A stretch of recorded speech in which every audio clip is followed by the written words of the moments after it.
we are not alone. These are supposed to be some of the most verified images of giants. People who do meditation for 60 days will lengthen their telomeres. Soon we'll get results, and we'll let you know right here on Beyond Belief. Things seem to be changing in the field of ufology. It's going to be a bumpy ride. That's priceless. Isn't that amazing? Tesla wanted free energy, and look what happened to him. Plenty of evidence to show that they're real. The real question is how and why. There were Egyptian hieroglyphs out in the outback of Australia. In Australia. What are the possibilities? Mars was inhabited, and these were built. We almost can't duplicate today. These are amazing topics. What if there was something like at Area 51 deep underwater? They were killed by some animal. Believe me, we're just getting started. I'm George Norrie, and we here at Gaia are committed to revealing the truth.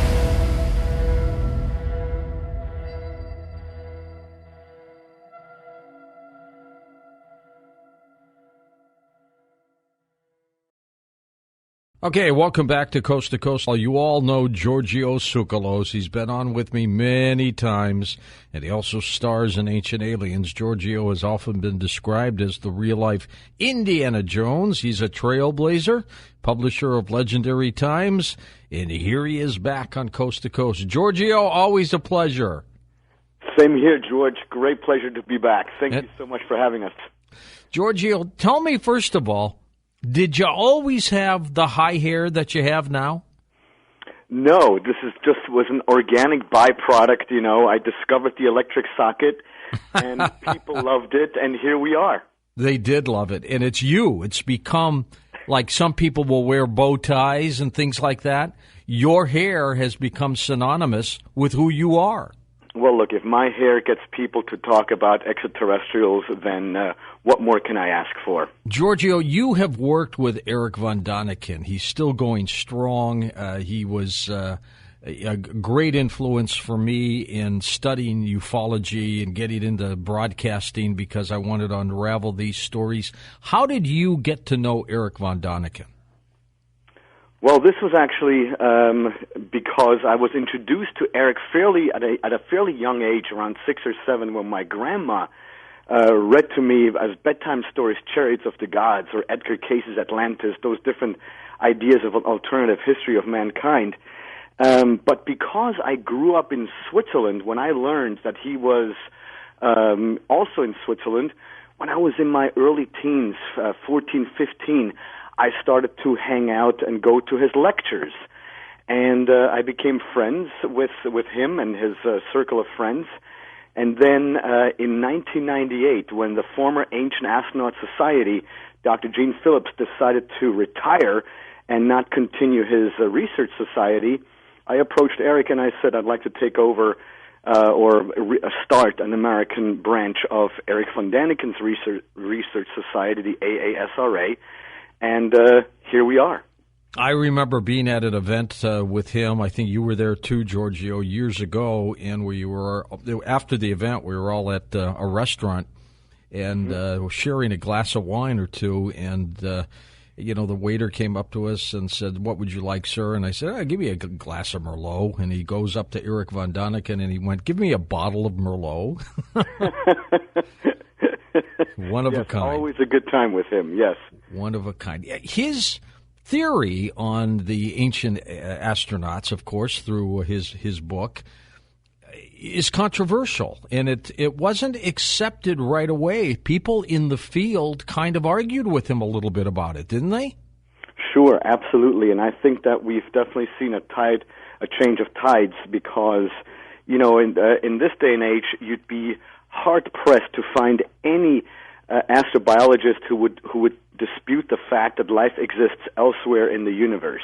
That's almost, even though we cannot pinpoint it, we really don't have a tangible piece of evidence as of yet, even though one could argue that as well, that we do have that with some microscopic pictures of meteorites that we found and things like that.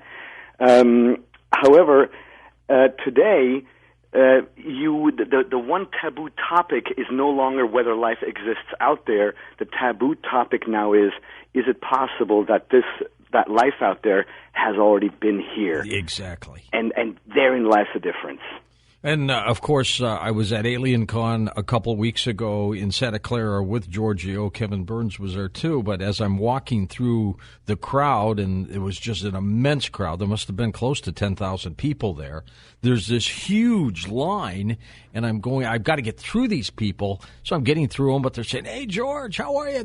I come to find out that I'm at the end of a line of maybe hundreds of people for Kevin Burns' book, Ancient Aliens, the official companion book.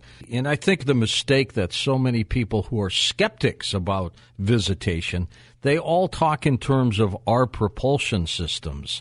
And there's no way, of course, they're going to get here the way we go out into space. They've learned how to do something different. Giorgio, what do you think it is? Well, no, you hit the nail on the head because, I find it always very fascinating, and it's quite understandable that we approach the extraterrestrial question by looking at it from a human perspective, which inherently makes it complicated, because even though the ancient astronaut theory suggests that we are hybrids, that we are their offspring, it still, doesn't answer a whole bunch of these questions that are at hand. And so I think it's quite fascinating. So, Giorgio, so what's next for you with the program? Where does it go next?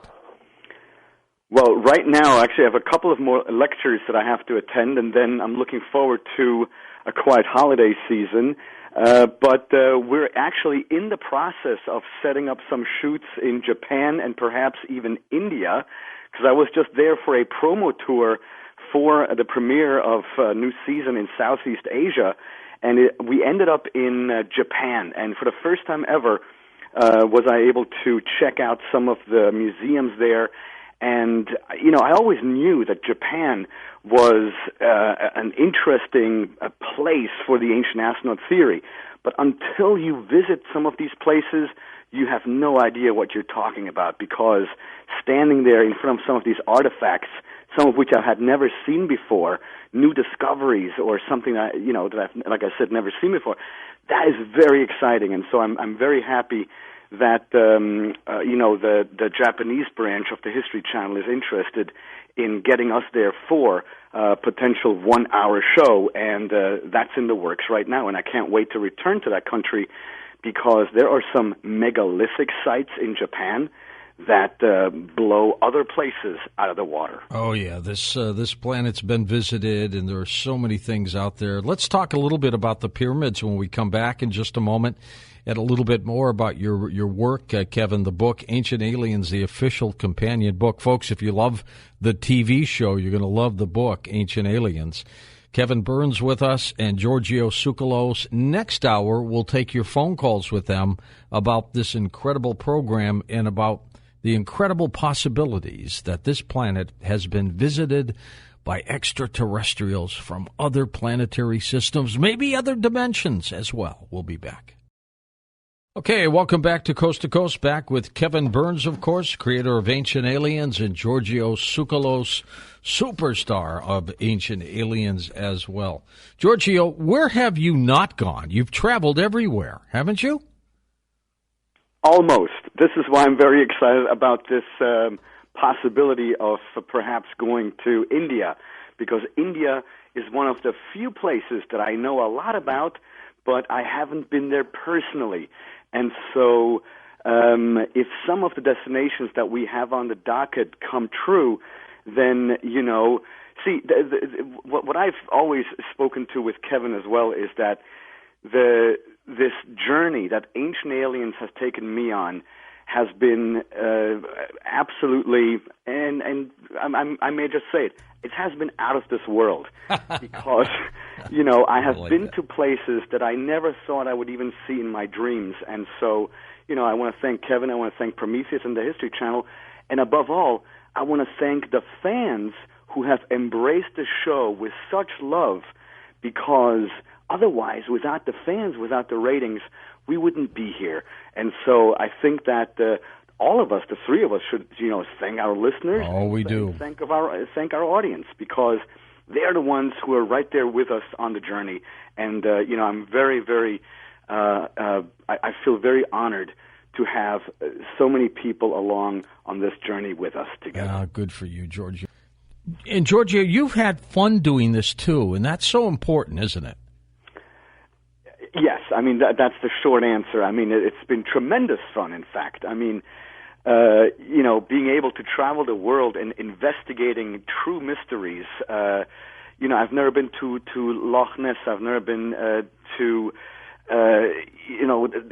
Portugal. These are all different places that you dream about going to, and to be able to go there, not just to investigate this, but with a competent team that makes everything run so smoothly.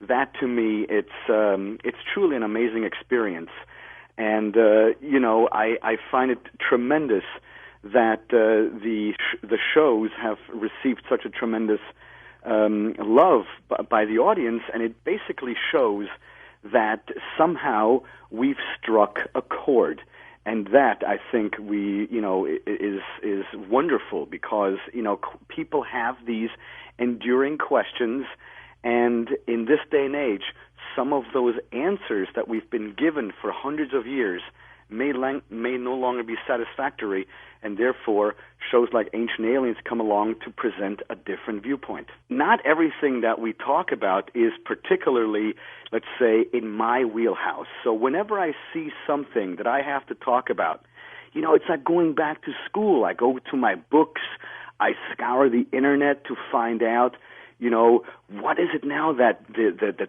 team at Prometheus has found out.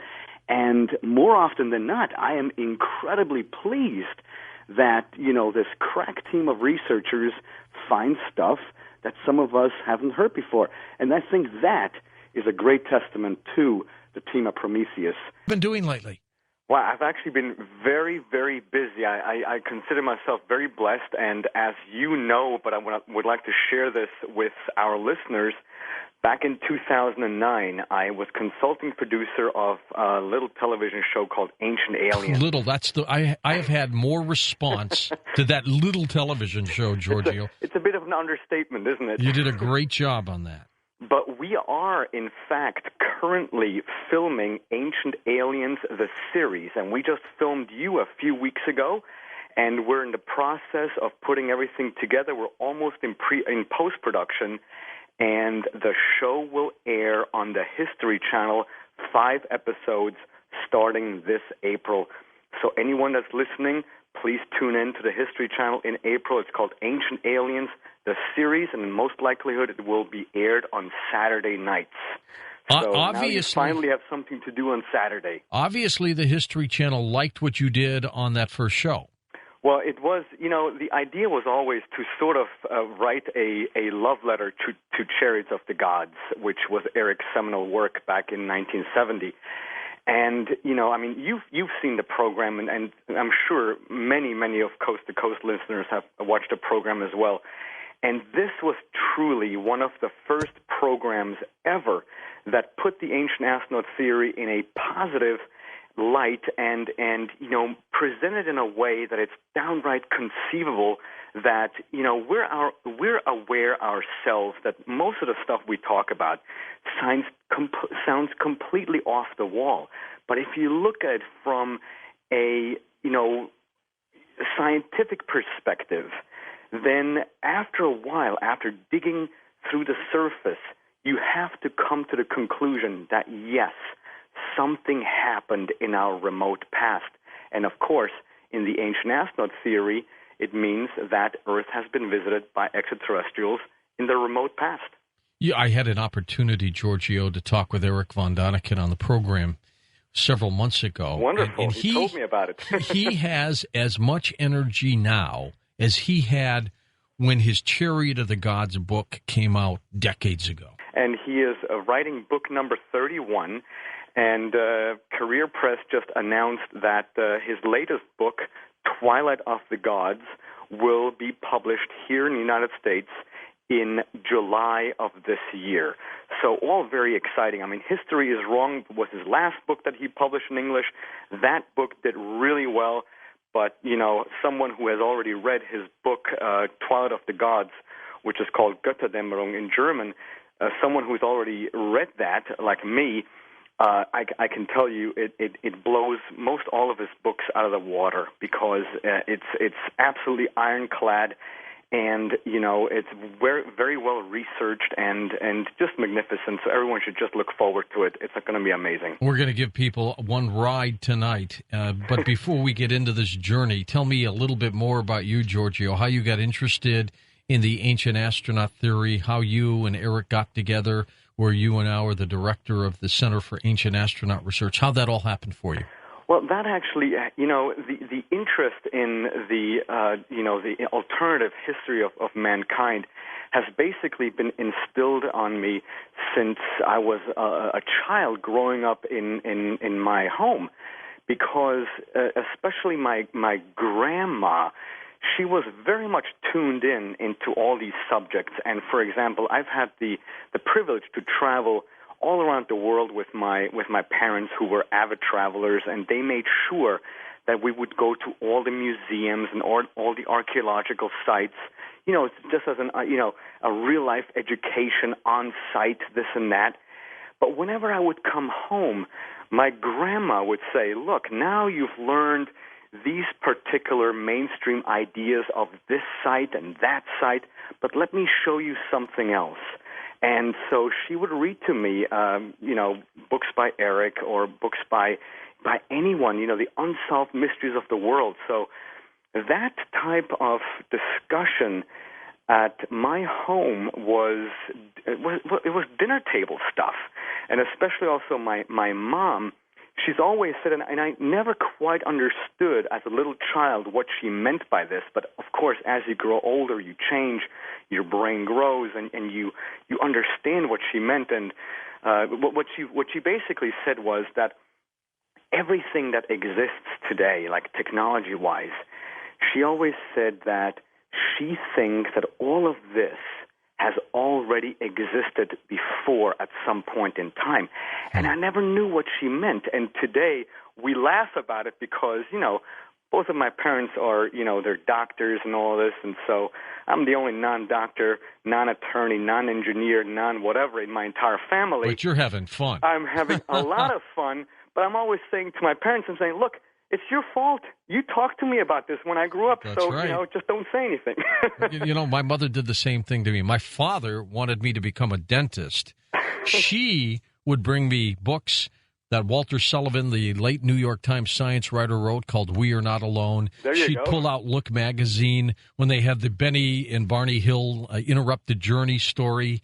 So, she got me into all this, too. And I told her just a few weeks ago, I said, "Mom, you're the reason I'm doing what I'm doing today. Dad wanted me to be a dentist." And this is why, after all, we can definitely be grateful to our parents and our grandparents, because we're definitely a product of the environment that we grew up in, and we're testament to this. Well, and I've made them both happy, Giorgio. One, I'm doing this program which she adores. Two, I go to the dentist twice a year for my dad. Everybody wins, right? Exactly. Tell me a little bit about the stories of creation, because that's important to get into everything we're going to talk about today. Yeah, and that is really a great question to start off with, because here is the very interesting idea or concept of the ancient astronaut theory, and it basically suggests that a long, long time ago, extraterrestrials visited in the Earth in the remote past. And so it doesn't matter what ancient culture you look at, all of those cultures have what's considered a creation story. And what's really interesting, regardless if the story comes from the east, from the west, from the north, or from the south, all creation stories at their core are literally identical, because what you have there is that everything starts in complete darkness. And out of this complete darkness, or sometimes also referred to as the chaos or the deep dark void, a type of egg or a cosmic egg emerges from far, far away. Sometimes the egg is referred to as being silver in color, sometimes it's referred to as being golden in color, and that egg then descends onto Earth And when the egg then cracks open and there is this bright light that emanates from it, and from there all creation begins. Now, not all these eggs crack open. Sometimes a heavenly ladder descends or is lowered from these cosmic eggs, out of which these heavenly teachers descend and teach mankind in all sorts of different disciplines. Now, we all know that cosmic eggs in that sense do not exist. So the question that I ask is, well, what did our ancestors mean when they talked about these cosmic eggs? And, so we have references to cosmic eggs. We also have references to cosmic pearls, cosmic turtles, cosmic snakes, winged snakes, flying shields, and flaming shields. So, and if you look at it from a very rudimentary point of view, all those shapes are pretty much identical or similar. I mean, a turtle can be compared to an egg. So what is it that our ancestors tried to describe or circumscribe what they saw or witnessed, or what their ancestors witnessed, so that it was compelling enough for them to put it in writing or into their traditions? Because at the outset of this program, I would like to state very clearly that our ancestors had the same brains that we have today, which means they were as intelligent as we are today. The only difference is that their technological frame of reference was different than what we have today. So therein lies the difference. Our ancestors were not stupid. On the contrary, they were as smart as we are today. However, when they got in contact with flesh and blood extraterrestrials, they did not comprehend the nuts and bolts aspects behind those visits, and thus turned it into something spiritual, something divine, something magical. Even though, by the way, I do not deny the spiritual world or the divine. Of course not. I am a deep believer in God. Of course, then the question is, what is your idea of God? I mean, it's certainly not anything out of the Old Testament, for example. But that's a whole other discussion. That's another show. Yeah, so there we have all these different creation stories that in and of itself are identical. And when, scientists, mainstream scientists come along and say, well, all of this is just fantasy, it's all just invented stories,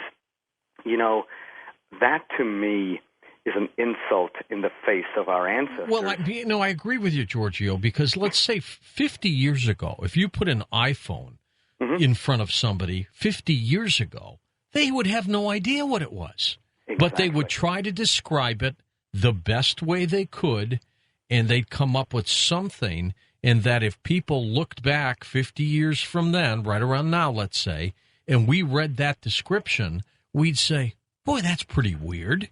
How they tried to come up with it, what they tried to explain. Absolutely, and that is what is so fascinating, that in biblical times we actually have references of magical glowing stones with which people were able to see the world and with which people received teachings. What were our ancestors describing? Did magical glowing stones really exist? Or if you place a laptop, or like what you just said, an iPhone in front of someone who has never seen something like this, and, propel yourself back 5,000 years, and you have, you bring a laptop with you, that laptop would become a magical tablet. And then imagine you put a DVD and you play a scene from the Grand Canyon on that. Well, that is just astonishing to whoever sees this 5,000 years ago. And thus we create a story that later then is relegated into the realm of fantasy, which it never was. Giorgio, let's talk a little bit about Genesis. And again, here's another episode of what could have been an interpretation of ancients for what they saw. Explain. Well, of course. I mean, and of course, Genesis, and I'm sure that many of our coast-to-coast listeners are very familiar with this, and that is the fact that if we read Genesis, then there is one particular sentence in there that says, "And then God created man in their image." And grammatically speaking, that sentence really doesn't make any sense. And of course, the theologians are saying that, the there in that sentence has to do with the Holy Trinity and all this stuff. But if you look at it from the original perspective, when you look at the word God, then in the original Hebrew, the word for God is Elohim. And Elohim, and any, true scholar, if they were to translate that word correctly into correct English, the word Elohim is a plural form. It means the gods. So then, if you rewrite that sentence, the sentence correctly would have to read, "And then the gods created man in their image." So that is one of the basic tenets of the ancient astronaut theory. One thing is crystal clear, that, the fossil record exists. There is no denial in that.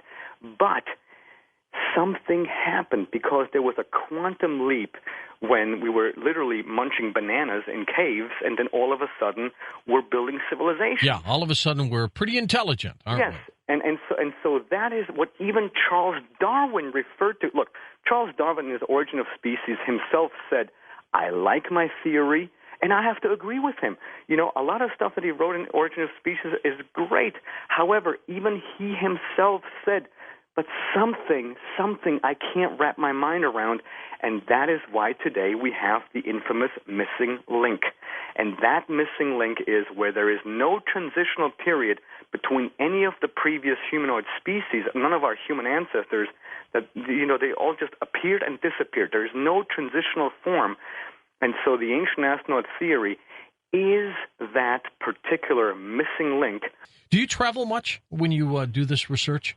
Oh, absolutely. I mean, you see, that is one thing that the members and also the researchers of the Center for Ancient Astronaut Research can pride themselves in, that we actually go to the places that we write about, because unfortunately we live in the time of Photoshop. Giorgio, tell us a little bit about the theory of the possibility of an atomic war, an ancient atomic war. Yeah, I mean, that is definitely one of the tentpoles of the ancient astronaut theory, because in ancient Indian texts we have concise references of, looked at from a modern perspective, would suggest some type of an atomic explosion, or atomic explosions, plural, actually. And, the debunkers are saying that all of this is nonsense, because in battle there are explosions, big explosions. And, to be honest with you, my reaction to that argument is, okay, these texts are, 4,000 years old. Did they, according to mainstream archaeology, really have explosions back then? And that is up for debate. But I'm leaning more towards the idea that no, they didn't.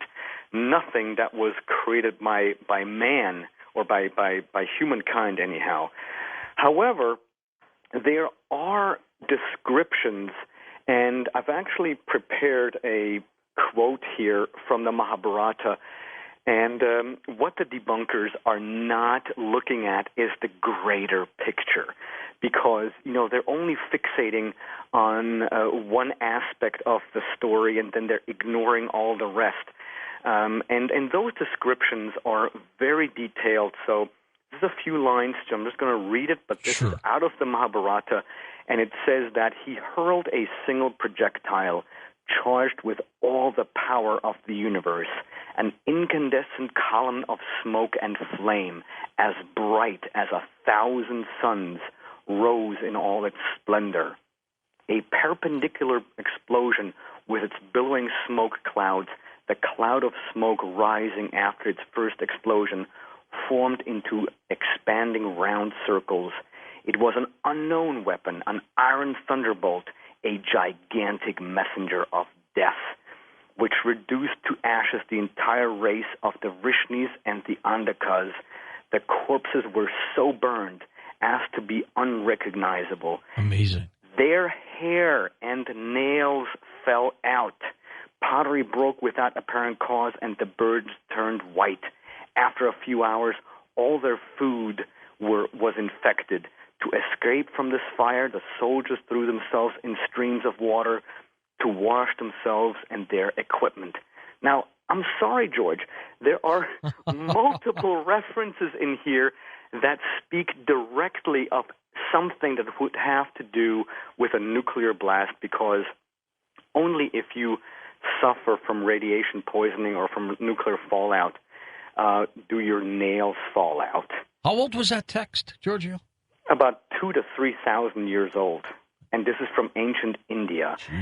And you see, and you know, if you read about a pillar of smoke, and you know that the smoke or the explosion formed into expanding round circles, you know, I mean, that is a mushroom cloud. And you know, there are all these other things, like, you know, that the soldiers threw themselves into streams of water to clean themselves. That's what you have to do after you come in contact with any type of radioactivity. Absolutely. I mean, how clear can it be? It sounds like an obvious description to some kind of atomic attack. Now, who did it exactly and why, that's another story, isn't it? Of course. But here's the bottom line, though, George, that you and I are crazy, right? Because we're looking at this, and by the mainstream, you know, the theories that we're proposing, even though they're crystal clear, and anyone with a half a brain can recognize this, and to even argue this, you know, the only reason why it's being argued anyway is because, unfortunately, the great majority of mankind, scientists and religionists included, think that we are the pinnacle of creation, that, you know, evolutionary, technological evolution, or even, you know, spiritual evolution or development has experienced a gradual evolution from point A to point B, from point B to point C, from bottom to top, and we are at the pinnacle. We're the greatest. We're the crown of creation. We're absolutely incredible. I mean, all we're doing, we're navel-gazing. We're the best. We're the greatest. We're amazing. Yet, you know, everything is cyclical. That what we're experiencing today is nothing else what's been going on for thousands of years. And, you know, it's an absolute blasphemy to suggest that a technology such as nuclear power, or at least atomic bombs, existed thousands of years ago. And we have physical evidence for this. Now, tell me about this giant crater found just outside of Mumbai in India. Right. I mean, I'm glad you bring that up, because, you know, that is basically, you know, it's called the Lonar Crater, which is located 400 kilometers northeast of Mumbai, and it's dated less than 50,000 years old, and it's this nearly circular 2,100-meter diameter crater. It's huge. It's huge, almost perfect. And no remnants of an asteroid? Nothing. No. And that is exactly what I was getting at, because the only way, and see, at the center of this structure, or of this crater, we have these basalt glass spheres that could have only been created if that area had been exposed to high degrees of heat. And no volcanoes in the area, by the way. No. And no meteorite. So, I mean, you know, nature can do amazing things, but at the same time, you know, sometimes you also have to go with logic. And if nature by herself cannot create something like this, well, then there's only one solution to this, and that is some type of an outside force besides nature created this, or, you know, had the effect of creating something like this. Now, I'm going to ask you to speculate, because that's what this is, but I'm just curious to get your take, because I'm sure you've tried to think, what happened? What occurred? Why was there a battle? Well, I mean, you see, here is the thing that, I sort of disagree with in the whole alternative history field, and that is, a lot of people, especially UFO people, they're always not, and of course I'm generalizing, George. I'm not saying that everyone is like this, but in general, everyone says that the moment that, extraterrestrials show up in their UFOs, all of our problems will be solved, everything will be great, we'll have, free energy, this and that. Now, while I think that is possible, I am more of the conviction that, how we have problems on this planet, there are problems out there. It's not all perfect out there. It's just a bigger version of everything that's going on here. There's good, and then there's evil. Everything, good and evil penetrates or encompasses the entire universe. And I'm also a believer that in the end, good outweighs the bad. However, so if we have those ancient texts where these battles are described, in my opinion, and, in Zechariah Sitchin's opinion, Eric von Daniken, and all other sorts of ancient astronaut theorists, is that those extraterrestrials who came here, there is a possibility that they crash landed. And so there were some types of mutinies going on where all of a sudden some people of the crew did no longer agreed with the commander, and so they start to have these factions, and these battles started. And we have very concise references for this. One example, for example, is Lucifer. I mean, Lucifer was a part of quote-unquote God's crew. And I'm not saying that God was an extraterrestrial, but I am suggesting that whoever or whatever was described in the Old Testament Bible was not God in that sense, but a misunderstood flesh and blood extraterrestrial. And so those ancient texts that describe these battles are between these quote-unquote gods that are fighting between each other. And just to be clear, whenever I say gods, and I know you agree with me on that one, it's always lowercase g. Yes. It has nothing to do with, capital G, God. And so, it is amazing that in ancient India, especially now that we're talking about these atomic explosions, were you aware that whenever these weapons of this incredible force, whenever they were deployed, they were always hurled from these flying machines called vimanas?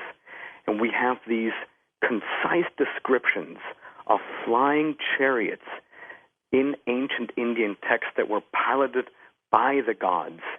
And still today, in the Hindi language, the word viman means airplane.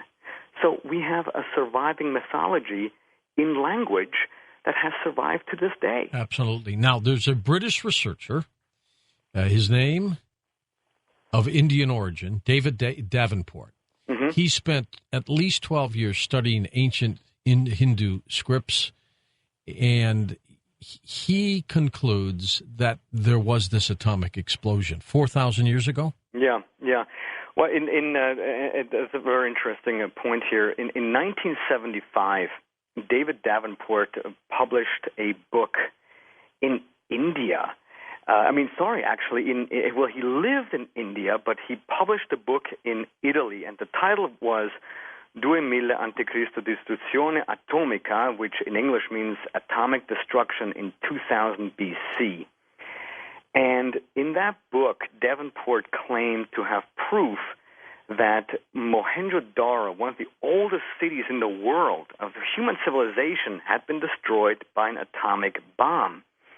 And what he basically proposed was that, and he basically just addressed mainstream archaeologists, because at Mohenjo-Daro, we have thousands of these glassy lumps, which are called the black stones. And they turn out to be fragments of clay vessels which had melted into each other in some type of an extreme heat. And that extreme heat, he proposes, was about 2,000 degrees centigrade, which is about 3,600 degrees Fahrenheit. And when they got down to the levels of the skeletons of the people that died right there at Mohenjo-Daro, all of those people just lied there, unburied, hand in hand sometimes. Like Nagasaki, like Hiroshima. See, this is why I love talking to you, George. Exactly. And in fact, one Soviet professor, or Russian, sorry about that, one Russian scholar back in the day when it was still the Soviet Union actually did research there, and they determined that one of the skeletons had a radiation level 50 times greater than normal. Now, this is all very wild stuff, and nobody talks about it. This is incredible, truly incredible work. Is he still alive, do you know? That, unfortunately, I'm not aware. I don't know. I don't know. He would be a great one for your History Channel shows. Yeah, absolutely. If he's for still sure. out there. Well, we'll do some checking. Both of us will. Wonderful. There's another expert out there by the name of William Sturm, and I think he is still alive. He has said that the melting bricks at this town you just mentioned, how do you pronounce that? Mohenjo-Daro. Mohenjo-Daro could not have been caused. The melting bricks, he said, could not have been caused by a normal fire. No, and Mohenjo-Daro is not the only place. We have also in Saudi Arabia, we have a site that has these spherules. We have that in the Sinai Peninsula. I mean, today's Israel, so, can you say Sodom and Gomorrah? I mean, there we have Perfect. A biblical Great. story that possibly describes some type of a atomic bomb that went off that, made Lot's wife turn into a pillar of salt. I mean, again, those stories, of course, are stories. They're legends. But what I'm after is the core. What compelled our ancestors to put this in writing, or at least put in their oral traditions, because they most certainly did not just sit around a campfire and, got drunk or were smoking dope, and then all of a sudden they were like, all right, well, what should we come up with tonight? No. What they wrote down and what they put in their oral traditions, it was their history. Just like today, we put stuff in the newspaper that really is going on. And to suggest that everything our ancestors, wrote down on paper is nothing but fantasy, who is insulting whom here?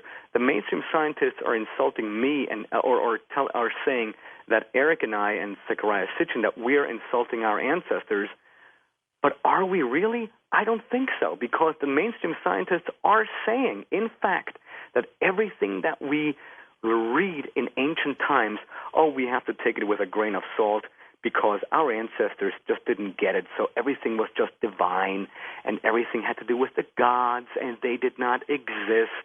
And it was just a way of coming to grips with the world. Now that, to me, that is the slap in our ancestors' face. And you've heard the stories of in the deserts of the Middle East, they see glass deep down, as if it was created by some kind of atomic explosion. And that is what I'm actually referring to about Saudi Arabia. Exactly. Yes. So, and none of that stuff could happen by the sunlight alone, because, both you and I have been in the desert. It's incredibly hot. I mean, it's crazy. You just want to lay down and sleep. I mean, it is very hot. It's hot, but you're not going to make glass this way. Exactly. And again, in the desert, you don't necessarily have volcanic activity. So the only way that could have been possible is it was some type of a blast, or at least some technology that has been lost ever since. Well, Michael Cremo, in his Forbidden Archaeology, talks about humankind being millions and millions of years old, and who knows what kind of technology we could have had. Though I think, Giorgio, you and I subscribe to the ancient astronaut theory, it is possible that we had intelligence on this planet that was humankind, and they blew themselves up as well. Like we're about to? Like we could. Well, I don't mean to that was sound kind of scary the way you said that. Well, I mean, look, I'm always a guy that says that the glass is half full instead of half empty. But there are so many bizarre thinking people out there right now who, unfortunately, believe strongly, and I mean the word believe, not that they know. They believe it. There's faith involved about the end times. And that really concerns me because there's people in power who believe in the end times. And I think that's very disconcerting because, for example, the Maya never said that the world will end in 2012. They never said that. Never. So we should just get away from that. The world will go on. Everything will be fine because, this is not the end. So we should get away from this doom and gloom idea of. Giorgio Tsoukalos, our special guest tonight. Giorgio, tell me about what you've been studying about ancient dragon myths and China's folklore and Native American Thunderbirds. I remember you talking about that when you were with me when you were taping the History Channel's Ancient Aliens. Let's get into that. Yeah, no, I mean, this is all quite fascinating because if you look at the ancient myths of China, but also the Native American stories, the Chinese folklore or traditions, they refer to these dragons, and Native American traditions refer to the Thunderbirds. And, coming from the ancient astronaut perspective, I've always asked myself, did the ancient Chinese, did the Native Americans really truly mean that biological entities such as dragons or thunderbirds existed in real life? And I've pretty much come to the conclusion that once again, that is not necessarily the case, but that what we have here is another example of misunderstood technology. Now, mind you, I'm not the first to have come to this conclusion.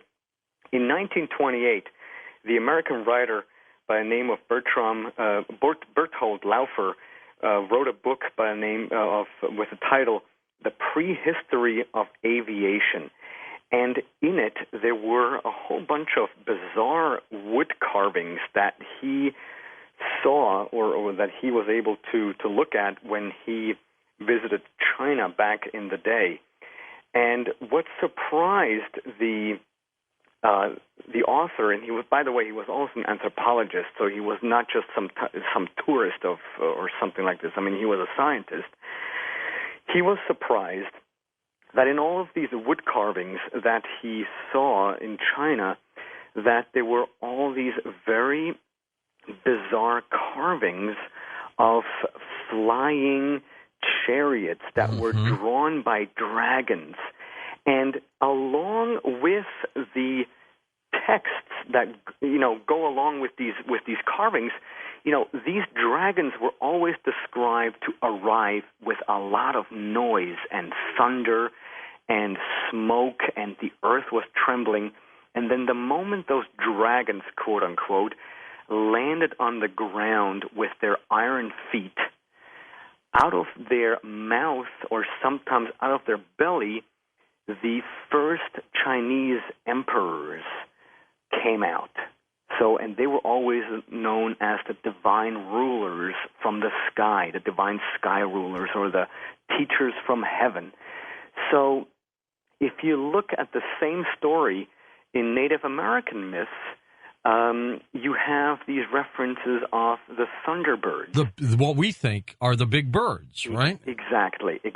And mind you, while, I will not, go ahead and knock cryptozoology, I mean, we don't know if any of those big birds truly exist. Right. Or maybe they're pterosaurs. Who knows? Exactly.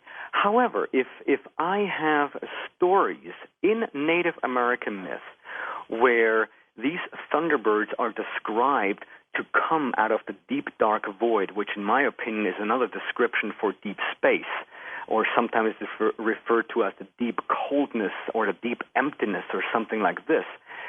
And then these thunderbirds descended in this big, amount of noise and smoke and the earth trembling again, and then out of their beak, they lowered their beak, and out of those beaks came what's called the kachinas, the heavenly teachers. Mm-hmm. I mean, we all have seen kachinas. If you go to any type of, Native American souvenir shop, there are these wonderfully carved figures, many of which have an animal character to them, but some of them, if you look closely, they're wearing helmets, they have wings, they have these visors, very bizarre, renditions of these beings.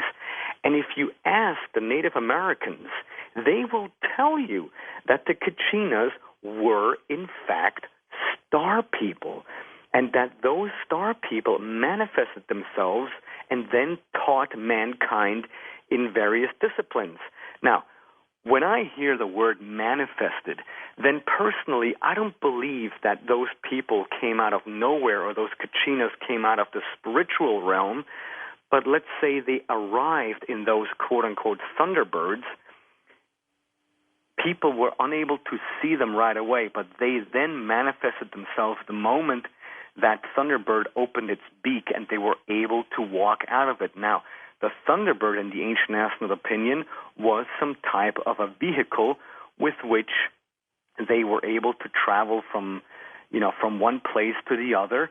And so we have all these different references where, these thunderbirds are also sometimes referred to as being made of metal.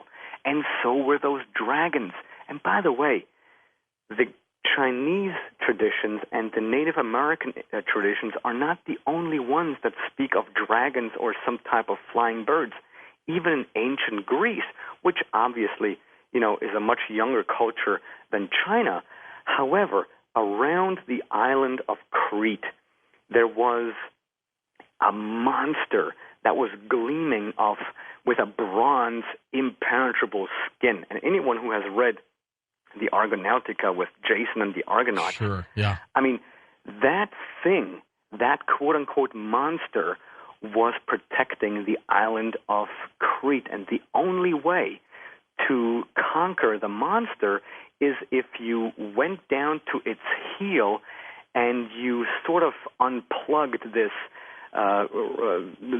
screw or this mallet made of bronze or gold, and the moment that screw was removed, this oozing black liquid, thick liquid removed the blood of the monster, and only then were you able to conquer the monster, because due to the lack of this liquid, all of its joints started to, lock up. Now, can you say oil? Or can you say some type of a hydraulic system? Mm-hmm. Because obviously our ancestors, once again, and I cannot repeat myself with this enough, but our ancestors were highly intelligent, but their technological frame of reference was different than what we have today. So they had to describe it with the words and with the vocabulary that were at their disposal. So obviously, some type of a machine got turned into a monster, something out of this world. Oh, if they had seen a submarine emerge, exactly, what do you think they would have said? They would have said Jonah and the whale. Yeah. Because Jonah was most certainly not swallowed by a whale. That's a good point. Because these events happened, yes, but not the way they said. Right. I mean, there's always, and this is why we live in such magnificent times right now, because we can look at these ancient texts from a modern perspective and recognize that stuff that we have today existed in one form or the other a long time ago. You have sent us a couple pictures of massive monoliths that we've got posted at coasttocoastam.com. Mm-hmm. Explain these to us. Well, the black and white picture that we have on coasttocoastam.com right now is a picture that was taken in the 50s of Baalbek in Lebanon. Mm-hmm. And Baalbek is a very popular site in all of the alternative history field. And the reason why it's so popular is the fact that this is, the site, well, this town was known as Heliopolis, where the sun god Baal was worshipped. And yes, the Romans later used this temple. It was one of the most magnificent temples that they ever had. However, even the Romans themselves said in their chronicles that they themselves stumbled upon the foundations of this temple way after this thing had been built in the remote past.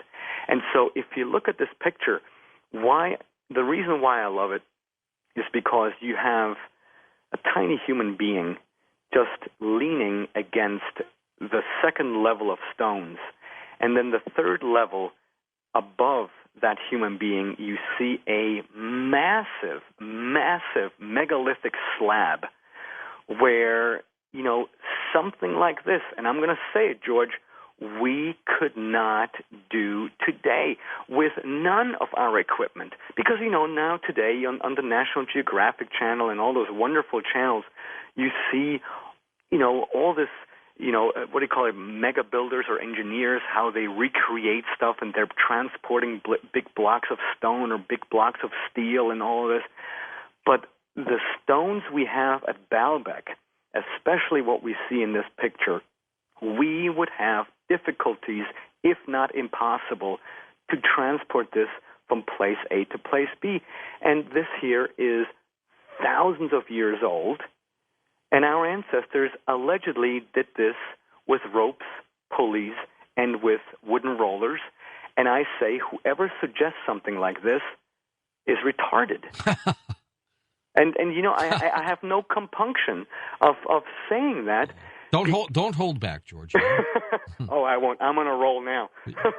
No, but the thing is, the bottom line is, and I would like to just go ahead and talk about the second picture that we have on coasttocoastam.com. This is a strange one. It is very much so. And the reason why I said that, anyone who suggests that our ancients were able to do this with chisel technology is retarded. Primitive tools. With primitive tools is retarded because For Ancient Aliens, the series, which will air in April, and we're all looking forward to it, and I hope everyone will tune in on the History Channel in April, we actually had the privilege, because there is something I wanted to do the first time around, and due to time constraints, we couldn't do it, but this time we were able to do it for the series, and that is I wanted to go and talk to a real-life stone cutter, a real-life stonemason who, cuts stones for a living. Yeah. And we actually had the privilege with good tools. Exactly. And we had the privilege of doing this about 6-7 weeks ago. And so not only did we see what it takes today to cut a piece of granite, I mean, all I can tell you is it's very powerful, it's very loud, and it takes hours, okay? But we also, brought him pictures such as this one. And this carving of the stone block, especially I'm referring to the light gray stone block on the right, this can be found at my favorite site in the world, Pumapunku, in the highland of Bolivia, in the Andes, on the border of Peru and Bolivia, where Lake Titicaca connects the two countries. It's one of Eric's good ones, too, isn't it? Yes, Yeah. And in fact, Twilight of the Gods, the new book that will be published, will have an entire section of that. Beautiful. And what we have here, while it doesn't look impressive size-wise, from a stone-cutting perspective, when I showed this to the stonecutter, he pretty much told me, Giorgio, please put this away. This is giving me a headache. Because he then also proceeded to say that today we could only do this with precision computer technology. And, the mainstream archaeologists are saying that we did this, or our ancestors did this. They carved this, allegedly, with chicken bones and with obsidian. Now, what we have here is diorite. Diorite is an extremely hard igneous rock, and I'm sorry, it doesn't work with chicken bones and with diorite. And you see, when you have especially the little square at the bottom that's the deepest, you can't cut that out, because the question that the stonecutter had is, how do you release the back of that rectangle or that square? You can't. No, you can't at all. Why this planet, Giorgio?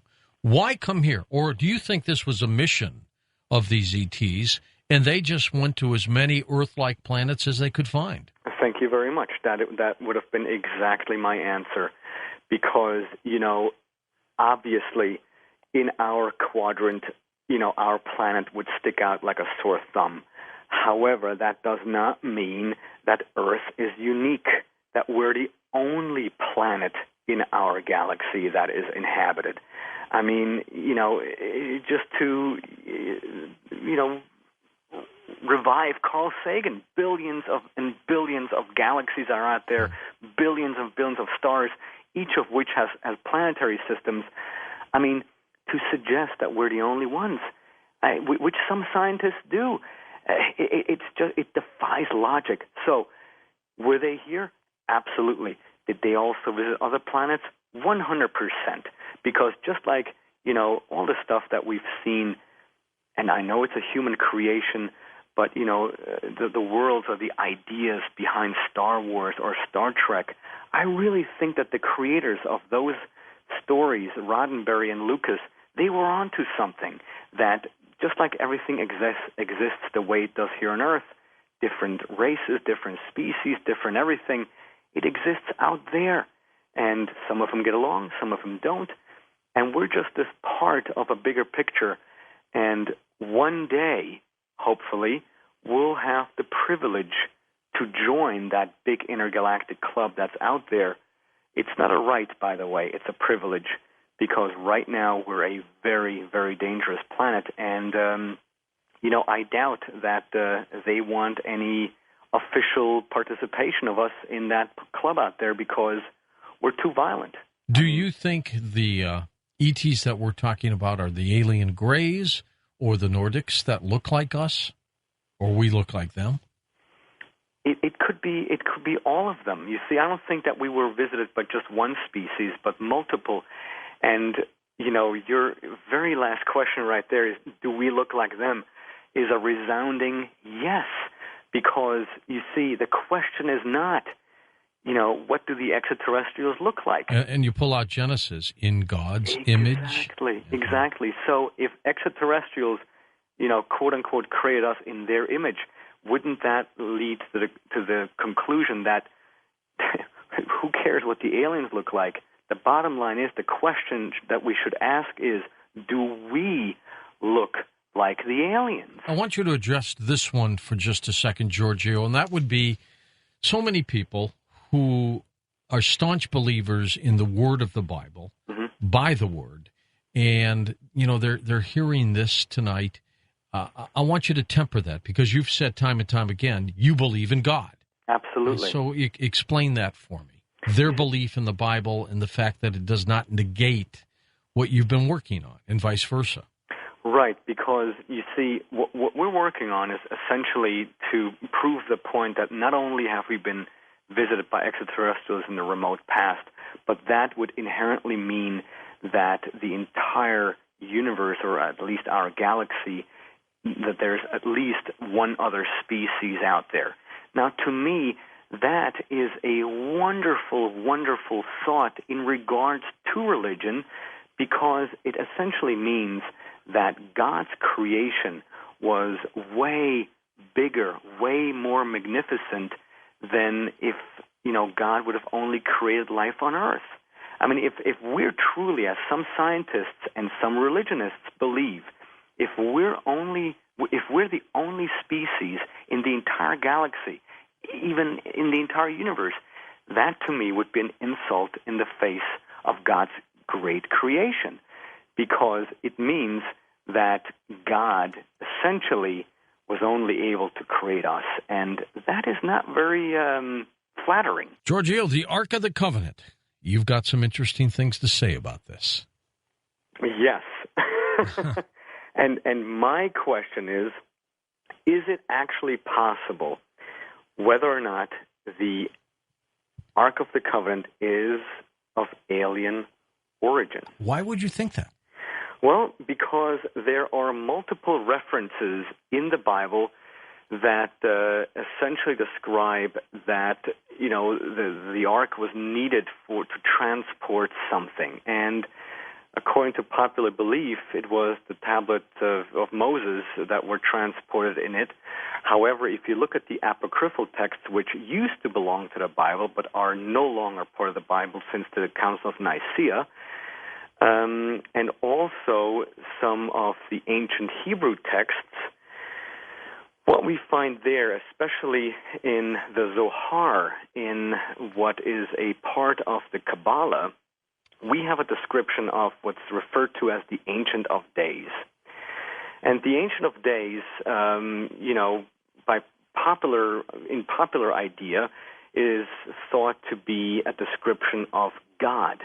But back in the 70s, these two electrical engineers by the name of George Sassoon and Rodney Dale, they came to the conclusion that the Ancient of Days wasn't necessarily a description of God, but it was a description of some type of a machine. And this machine, the Ancient Days, correctly translated into English would be the transportable one with the tanks.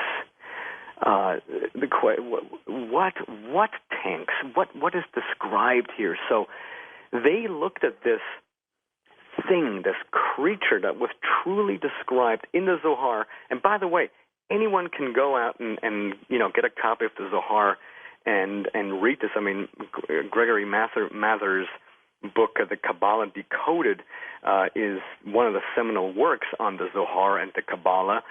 And you read about this thing with, different faces and different brains and clear beards with tubes that went from one brain to the other, and these arms, and then this bright light which, forwarded this liquid inside, and then all of a sudden at night's end or in the morning, you have what's referred to as the manna. And, out of this machine, out of these tanks, the priests were able to siphon off this manna. Because if we look at the manna story, that it came from heaven, quote unquote heaven, the conventional ideas that it was the excretion of some insects, or it was the morning dew, or something like this. If you expose this to a little bit more scrutiny, none of those mundane explanations really hold water. So that is exactly what Sassoon and Dale were exploring. What is it that is behind this manna? And so, to make a long story short, they then explained or suggested that the manna machine that they called this machine that produced the manna was stored inside the Ark of the Covenant, which then was transported all over the place. That's fascinating. And so, also in medieval texts like Wolfram von Eschenbach and his Parzival legend and all the Arthurian legends, the idea is that the reason why the Templars were so many years in Jerusalem, they were there primarily to find this Ark of the Covenant, to find the Ark, and then to actually find the manna machine. And if we all look at Templar lore, they allegedly were in possession of what's called the Baphomet. And the Baphomet was this quote-unquote idol that they were accused of devil worship and, wrong things that they never actually did. But that this Baphomet had these glowing red eyes, and anyone who came close to it, started to have problems health-wise. And by the way, even the Ark of the Covenant, there are descriptions in the Bible that some people who went close to the Ark of the Covenant who were not the initiates, they got electrocuted or something, and didn't they? died. Some of them even lost their hair and lost their nails, and they had boils on their skin. Sounds on their like body. radiation poisoning. Thank you. And that is what what Sassoon and Dale proposed, that this machine had a very, very small nuclear reactor inside of it. And I think that the Ark, there's two ideas. One, that it's hidden somewhere in Aksum, which is in Ethiopia, or in a church, right? Exactly, deep down in the ground, and only the guardian of that church is able to look at it. And by the way, all of these guardians, it's a sort of a family tradition or a family job. All of them have eye problems after about 20 years, which is very interesting because they allegedly aren't allowed to look at the Ark, and then something happens to their eyes. I mean, it can be a genetic effect that runs in that family, or it could be something else that we don't know of. I mean, it's highly fascinating. Now, the other idea is that we all know the story, and all Coast to Coast listeners know this, about the infamous money pit on Oak Island. Yes, in Canada, right? Exactly, in Nova Scotia and Halifax. And there we have this bizarre borehole where, for almost, for 100 years now, people have spent millions and millions of dollars to get to the bottom of this pit. And they've all failed miserably because of this ingenious flooding system that keeps on, flooding the shafts. And but what they've discovered is when they went down with endoscopic cameras is they found those boxes that are sort of the same size as is described, the size that the Ark of the Covenant was. And at one time, someone also determined that there were high levels of radiation down there. Now that, let me perk up because I was like, well, that is very fascinating. Now, one of the most eminent Ark of the Covenant researchers, Peter Feebog, actually was interviewed for Ancient Aliens, the series. So we're going to go into more detail about all of this when the series airs, and I can't wait to see what they've done with this. Well, that is a fascinating possibility, Giorgio. It just adds to the puzzle, doesn't it? It absolutely does. And, just the idea, I mean, if the Ark of the Covenant or the manna machine one day is recovered from the money pit, I mean, it's over. The ancient astronaut theory will be proven, and, everyone else will say, okay, fantastic. I mean, that'll be us. But I predict that all the scientists will say, well, we knew it all along, but we couldn't say anything because, we were at the university and we had to have, we had to remain quiet.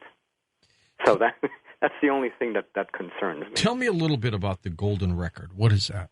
Well, the Golden Record are basically these phonograph records which were included aboard both Voyager spacecrafts, which were launched in 1977. Now, the reason why I'm fascinated about this is because not only did this record contain 55 greetings in all different kinds of languages of planet Earth, but also it contained pictures. And it was like a map back to the planet, wasn't it? Exactly, and it was all made out of gold, and was it like a CD? Yeah, I mean, almost. I mean, it's actually like a regular one of those old records that we existed before the CD came along. Yeah. And it works with a stylus. And and there are these drawings on that record with instructions of how this stylus or how this record would work. And they all did this with binary arithmetic because, the correct time of one rotation of the record is 3.6 seconds, and they expressed this in a unit of time of 0.7 billionths of a second, which is the time period associated with fundamental transition of the hydrogen atom, which is constant throughout the entire universe. So whoever finds this should, big emphasis on should know this. So not only do we have these greetings on there, but we also have analog pictures. Now, one analog picture on there is of Egypt, the Red Sea, and the Sinai Peninsula and the Nile. Now, that to me is already very fascinating because, allegedly, that is where we made first contact in Sumerian times with the Anunnaki. Second, one of the languages that is recorded on both of these golden records on board the Voyager spacecraft or space probe is Sumerian. Now, both you and I and all of our listeners know Sumerian is a dead language. Why on earth would they include Sumerian on that record? Because they used to know it. Thank you very much. I mean, that is exactly it. So could that be a hidden way of, bringing out the message? Maybe that's their way of saying welcome back. Mm-hmm. Exactly. Oh, and another thing that's very, very fascinating is that, the record itself is electroplated with uranium-238, and, the half-life of uranium-238 decays in about 4.51 billion years. And so if you examine that record and you examine the decay of uranium-238, whoever discovers this can determine the elapsed time since this space probe, traveled into deep space. So, I mean, this is magnificent stuff. It's great that we've done this. I mean, I'm very excited about it. Do you think aliens are here among us right now, Giorgio? Aren't you one, George? Well, you never know. Don't blow my cover, Giorgio. Okay, it's just between you and me then. No one's listening. Lord Martin Rees of he's an astronomer royal of the United Kingdom. He actually just recently said that aliens could be amongst us, and we may not even be able to recognize them. And my hat goes off to that guy because he is absolutely right. Because he says that just as a chimpanzee can't understand quantum theory, it could be that these extraterrestrials are literally standing right in front of our eyes, and we can't recognize them. Now, yes. I don't mean that, I'm looking at you or you looking at me and I'm an extraterrestrial, but that literally those extraterrestrials could be invisible because of their technology or their, advanced, being. Because one thing is crystal clear, that while ants live on our planet, they have literally no idea that we exist. So that could be the same way with extraterrestrials, because just like they're way more advanced, I mean, we are more advanced than ants, so that could play out exactly the same way with extraterrestrials. All of this, as we get back to Eric von Däniken, I think ties in tremendously with the work you've been doing both as the publisher of Legendary Times and also the Ancient Astronaut Research Center. So tell me about that center. Well, the Center for Ancient Astronaut Research is an organization, a research society that Eric von Daniken and I founded on June 17th in 1998, so 12 years ago. And we're pretty much dedicated to determining whether or not extraterrestrials visited Earth in the remote past. And as such, we publish a magazine called Legendary Times, and it's the only magazine in the world to exclusively dedicate its pages to the ancient astronaut theory. And so all, the who is who in ancient astronaut research, they all publish their latest stuff in the pages of Legendary Times magazine. I mean, Eric von Daniken writes in almost every issue. I myself, of course, write in every issue, but we've also got David Childress, Jason Martell, Zechariah Sitchin has submitted articles. You've got some heavyweights in there. Let me tell you.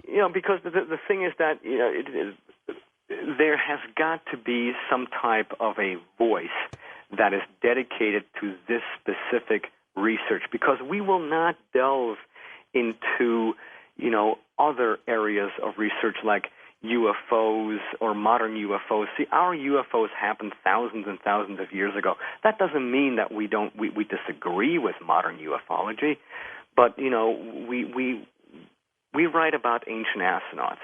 And by the way, anyone who goes to legendarytimes.com tonight and clicks on free info, if you fill out the information, everyone will get a free issue tonight, and we'll send it to you. But please be patient, because you get swamped. Yes, exactly.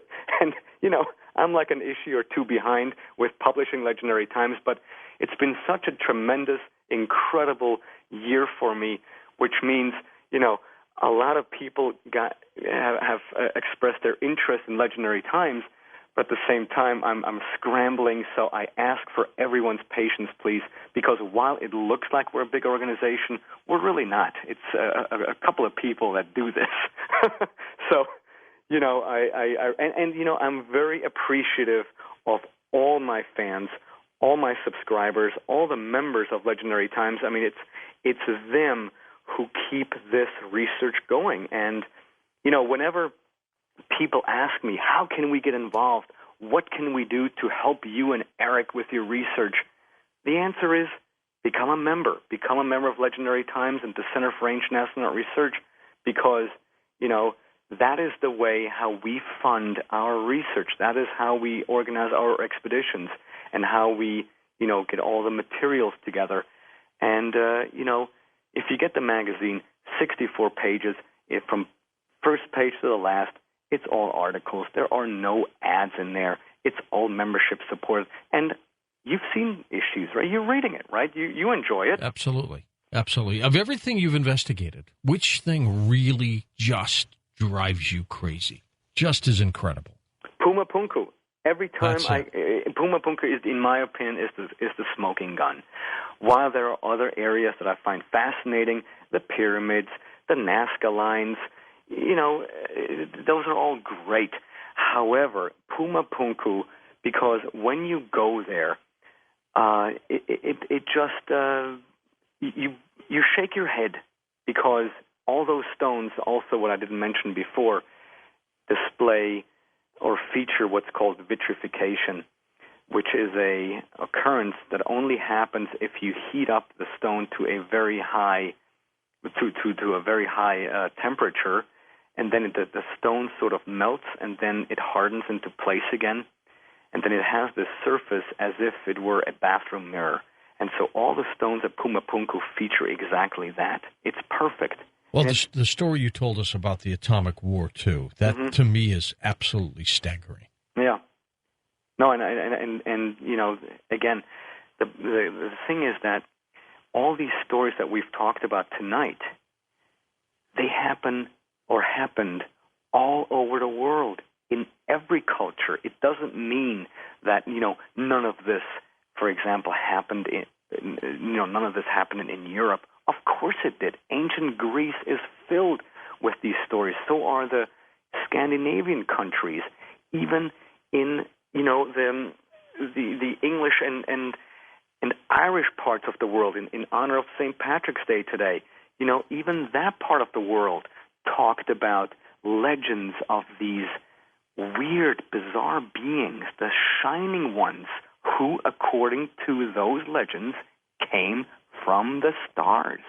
Eric von Daniken himself, when he wrote the foreword for the 35-year edition of Chariots of the Gods, he actually admitted that, there were mistakes in the original Chariots of the Gods. Now, find me one other researcher, especially in the mainstream, who will say, yep, I made a mistake 40 years ago. It virtually does not exist. So the thing is that, Eric, one thing that nobody talks about is the fact that Chariots of the Gods not only had a question mark on the book cover, but in the book itself, there are over 200 question marks. So it's not like everything was stated as a matter of fact, but they were questions. Right. So now, though, with Twilight of the Gods, I mean, I've read the German version twice now, and I'm working on, Twilight of the Gods as being one of the editors. There aren't that many mistakes there anymore, and I think it's wonderful because, science has changed. New evidence has come along, and some of the stuff that will be presented in that book is completely irrefutable. The story of Ezekiel, if you look at the book of Enoch, if you look at the Apocalypse of Abraham, if you look at the Apocalypse of Baruch, they were all taken up. They were all taken up, an ascension of some kind in a fiery chariot or in the glory of the Lord. And, according to the ancient astronaut theory, the glory of the Lord or, those fiery chariots weren't necessarily, figments of their imagination, or that these people weren't necessarily experiencing a vision in their minds, but that were actual physical events where those biblical figures were taken up in some type of a machine, in some type of a spaceship, a vehicle, a vimana, what have you, because whenever they arrived, wherever they were going, they explained in very great detail that, all of a sudden they were in a new world, that a big house with, like a palace, with white walls. And on those walls, there were all these different jewels, and everything was blinking and glistening and just shiny like a sea of jewels. Now, if you ever boarded a plane, and the moment you board a plane, you look to the left and you look at inside the flight deck, you have all these different controls and these blinking lights. Now, somebody who doesn't know what that is, or who has never seen something like that before, the best way to describe something like that is this treasure chest of gold and jewels. We also have to remember that our ancestors tried to describe something with words that were at their disposal at the time. So we have not only those descriptions of these shining lights on the walls and these glowing stones, these glowing magical tablets, but also whenever they got there, the people that they were surrounded by spoke a different language. They didn't understand who they were. And also, they were always brought to the highest of the highest. And, they were taught for example, Enoch was given this tool, this fast writing tool. It was sort of like a reed. And all of a sudden, Enoch was able to write extremely fast. Now, my question is, what was that magical tool or that magical reed that Enoch had in his hands with which he was able to write? So there are countless of descriptions like that. And I mentioned this, I think, in my last appearance on Coast to Coast, but one of the most fascinating stories is the Apocalypse of Abraham, where he also is described. And by the way, all those books used to be, like I mentioned before, a part of the Bible, but they were taken out later in the Council of Nicaea because they were deemed too dangerous. They contained too much information. And I wonder if would they be allowed today? Oh, you can go buy them. You can buy them at any. Well, no, you don't have to even buy them. You can just go to the library or online, and there they are. And there they are. I mean, they're obviously reprints, but they're called the Apocrypha. Okay. And the Apocalypse of Abraham describes Abraham being taken up by the quote-unquote Lord, lowercase l, and when he got to this new place, he got very sick because he describes that he was standing at a window and he saw his world down below, which was Earth, in a sea of black, by the way he describes it. And then it was as if I was falling down towards Earth, and then Earth appeared again at the top, and then I fell down again, and Earth appeared again at the top. And he was standing at a window describing this.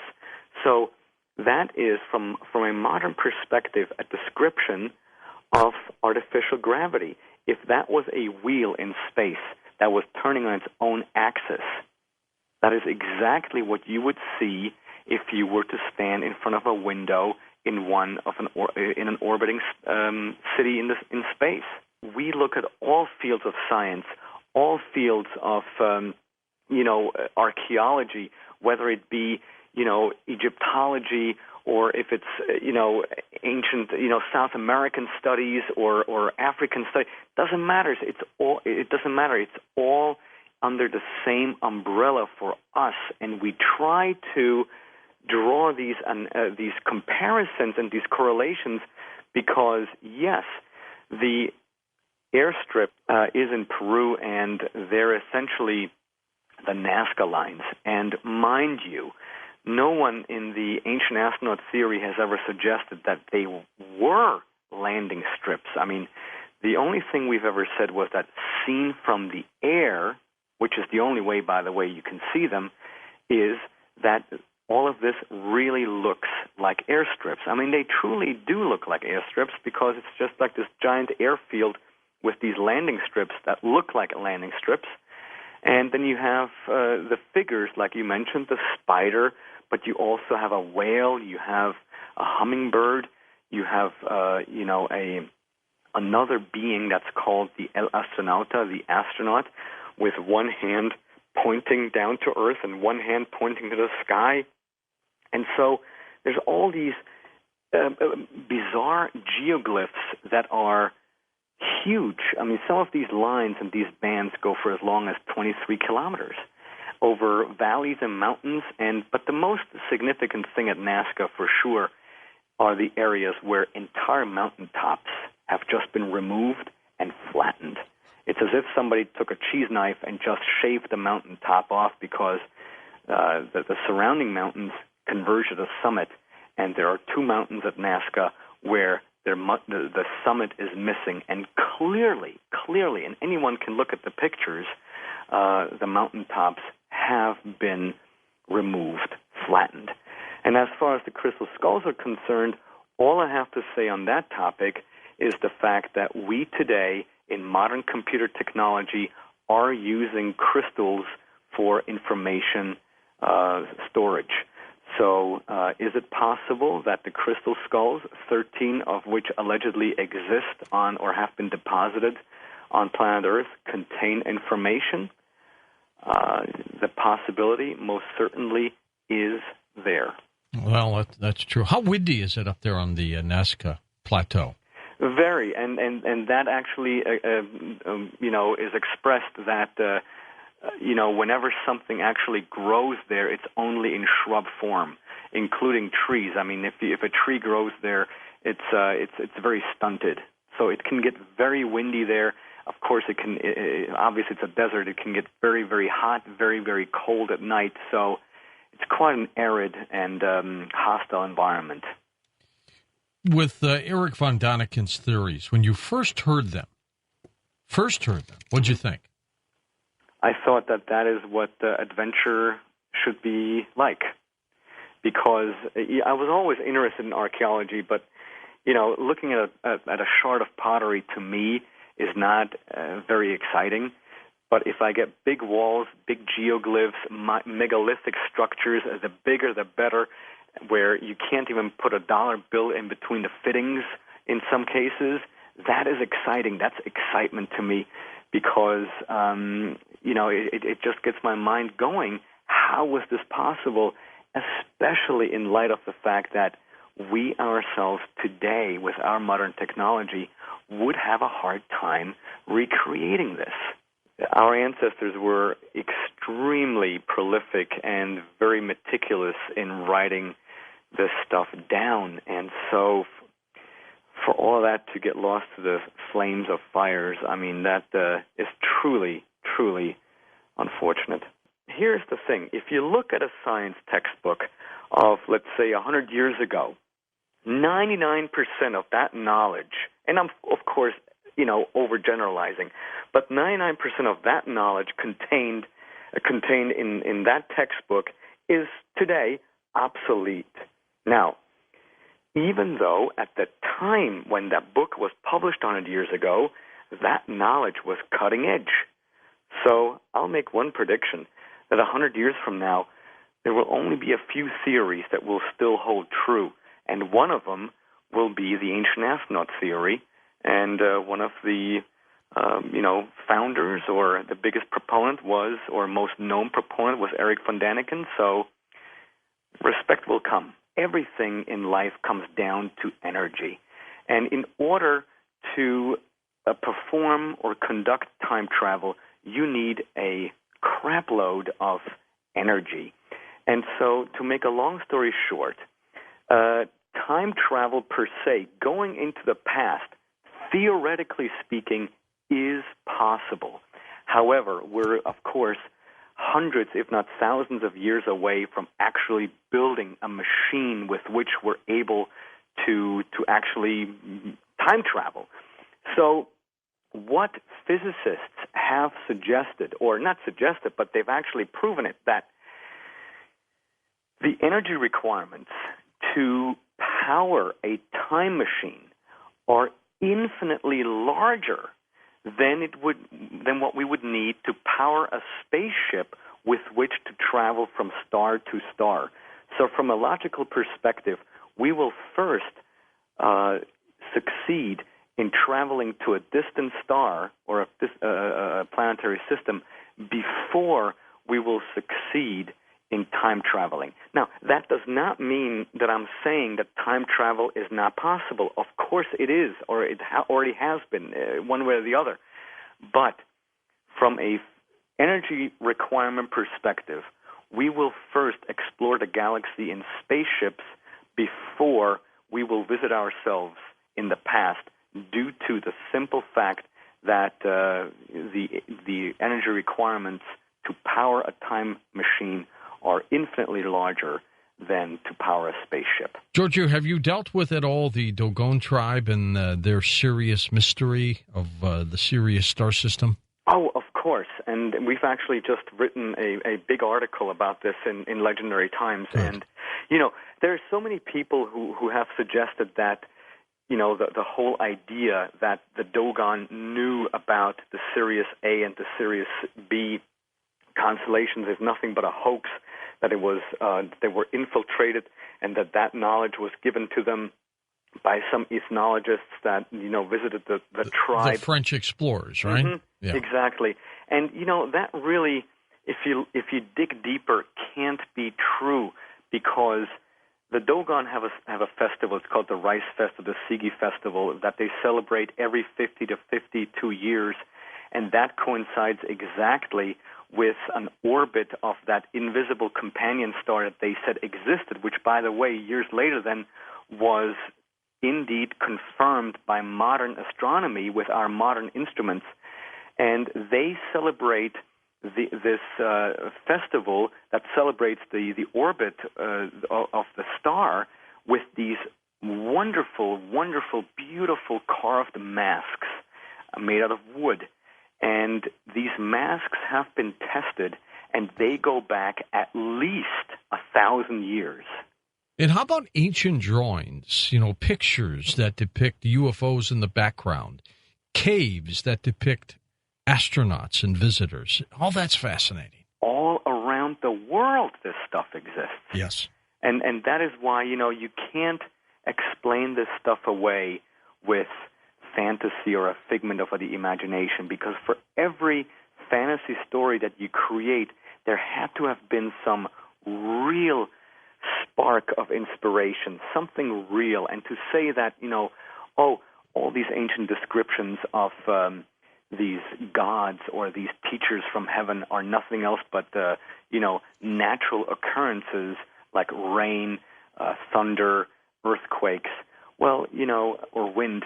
I've never been talked to by wind and rain, but these ancient texts always speak that these, occurrences that they were talked to, and that these events happened in a physical, quote-unquote, divine form. So it wasn't nature. It wasn't in their imagination of our ancestors that this stuff happened. Well, there's no question, Giorgio, that something happened on this planet a long, long time ago, and something is probably happening on Earth-like planets throughout this universe. Who are these people? Are they messengers of God? Who knows what they may be? But there's no doubt something strange happened on planet Earth thousands and thousands of years ago. If you want to listen to our show ad-free 24/7, access audio archives, live chat with me, and much more, you need to become a Coast Insider now. So you're telling me your grandmother, who died a few weeks ago, came and visited you last night in your bedroom, and you're not scared? Are extraterrestrials living among us? I don't know if it's true or not, folks, but we're going to find out. If you enjoy stories like these and want to learn more about the mysteries of the universe with me, become a Coast Insider now to access hundreds of our archived shows to listen anytime, anywhere. Sign up now at coasttocoastam.com/Coast Insider. That's coasttocoastam.com/Coast Insider.